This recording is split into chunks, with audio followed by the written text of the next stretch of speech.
I was standing in the middle of a room full of boxes, holding a coffee mug, and I could not put it down. A grown woman in her early 60s, frozen holding this ridiculous Disney-themed coffee mug, wondering why I can't just put it in the donation box. If you are a woman over 60, you probably know this exact feeling. I was paralyzed. I could not put it down. The mug went right back in the box, and I just stood there wondering why this was so hard. If you are anywhere near my age, you already know why. The drawers, the closets, the garage you do not park in anymore. Everyone calls it downsizing, decluttering, such tidy little words for something this heavy. When did I get so much stuff, and why is it so freaking hard to let any of it go? So pour yourself a cup of coffee, settle in, and let me tell you what finally helped me. Here is what made my situation a little heavier than most. Many of the boxes in that room were mine. Some of them were my mom's. She had passed, and I was the one left to decide what to keep and what to let go. So I was doing two kinds of letting go at the very same time, sorting through her life and confronting my own. There is even a name for what I was doing with her things. It is called Swedish death cleaning. What a blunt, honest name. Going through a lifetime of belongings and deciding what stays and what goes. Nobody warns you that someday it will be your turn to do it. Okay, let me be honest about why this is so hard, because nobody wants to say this out loud. When you let go of your own things, it is not really about the things. It is about who you used to be. I had a suit hanging in my closet from a job I loved. I had not worn it in years. I will probably never wear it again. But every time my hand brushed past it, I was that woman again, capable, needed. In the middle of a career I was proud of. Putting that suit in a donate bag meant admitting that chapter was over. That is actually a lot to ask of a person on a random Tuesday. Every single thing in those boxes was like that. A little promise I made to myself. A version of me I was not ready to say goodbye to. Letting go felt like breaking my own heart, one item at a time. Then there were my mom's belongings, and that is a whole other kind of ache. If I gave away her sweater, was I erasing her? If I could not remember why she kept a certain little dish, did that make me a bad daughter? I would pick something up, feel the guilt rise, and put it right back in the box. Nothing moved. I just got more tired and more stuck.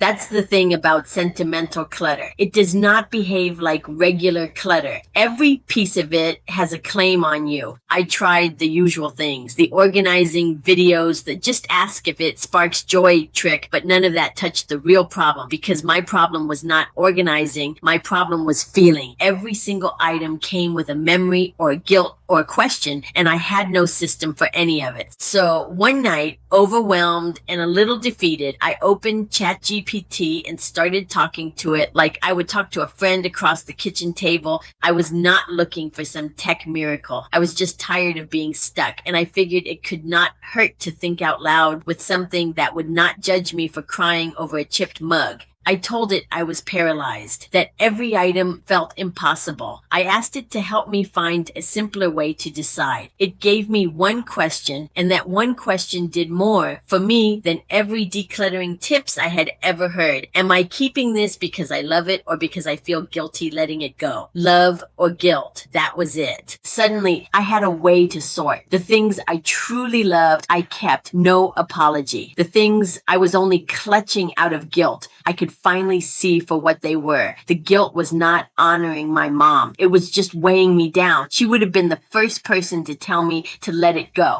There was a set of crystal glasses my mom kept for good. She used them maybe twice in 30 years. I had been guarding them like treasure. Love or guilt? Honestly, guilt. I did not even like them. I found a young couple just starting out who were totally thrilled to have them. Those glasses are being used and loved now, which is a lot more than they got sitting in the back of my cabinet. That one question, one of many decluttering tips, actually got me moving. But moving brought a new problem. Honestly, it felt like I was tackling a mountain. Once I could finally decide, I looked around and realized just how much deciding there was to do. A whole house, a lifetime of it, mine and hers. Looking at all of it at once would freeze anybody. So I went back to that same kitchen table conversation, back to ChatGPT, and asked for help breaking it down. Not the whole garage garage, just the top shelf of the hall closet. One drawer, one shelf, 15 minutes a day. Okay, actually more like 30 minutes to an hour a day. There was a lot of stuff. But when the task got smaller, I stopped dreading it. I could breathe. Somewhere in those 30 to 60-minute sessions, I ran into the hardest pile of all. The things of my mom's I could not keep, but could not bear to truly lose either.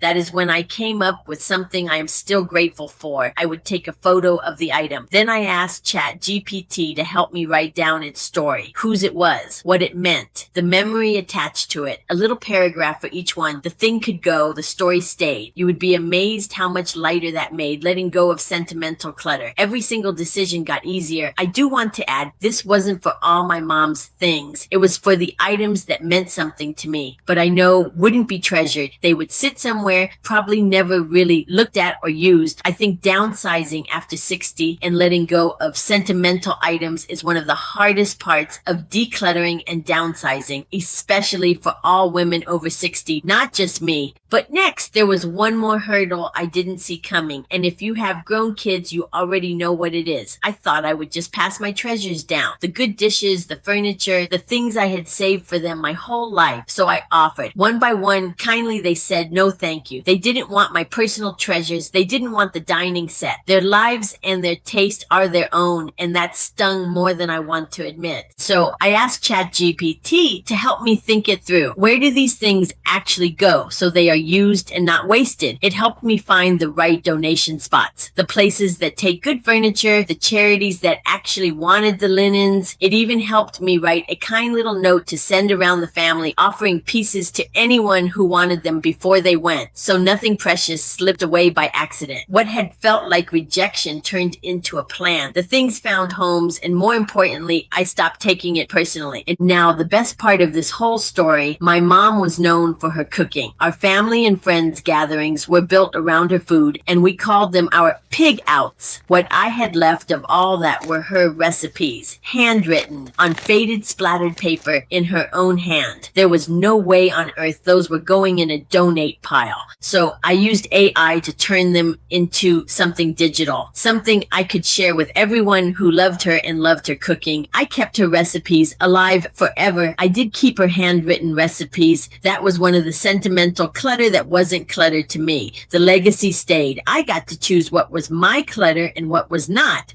This was the start of my senior downsizing era. I am not going to sit here and tell you my house looks like a magazine. It doesn't. I still have things I am working through. This was not a perfect, dramatic before and after transformation, and I would not trust anyone who promised you one. Here is what did happen. I can walk into a room now and breathe. I kept what I love. I let go of what was only holding me down, not holding her memory. I made real decisions instead of standing frozen with a chipped mug in my hand. For the first time, letting go did not feel like loss. It felt like making room for the life I actually want from here, not the one I packed away in boxes years ago. I thought decluttering was about getting rid of things. It turned out downsizing after 60 was really about deciding who I am now and what I want to carry forward. The stuff was never the point. The clarity was, my garage actually has floor space again. Then you would realize how amazing that is. My mom's recipes live on my phone, where I can pull them up and make a stew on a cold Montana night. The handwritten originals are tucked away safe because those do mean something to me. The chipped mug, I let it go, and guess what? I did not crumble. Go figure. It turns out I was never really holding on to the mug. I was holding on to a version of myself I was finally ready to thank and then release. So here's what I want you to take from this, friend to friend. You don't have to do it all this weekend. You don't have to do it all this month. You don't need to be a tech person, and you do not need to feel one bit guilty for how long you have put this off.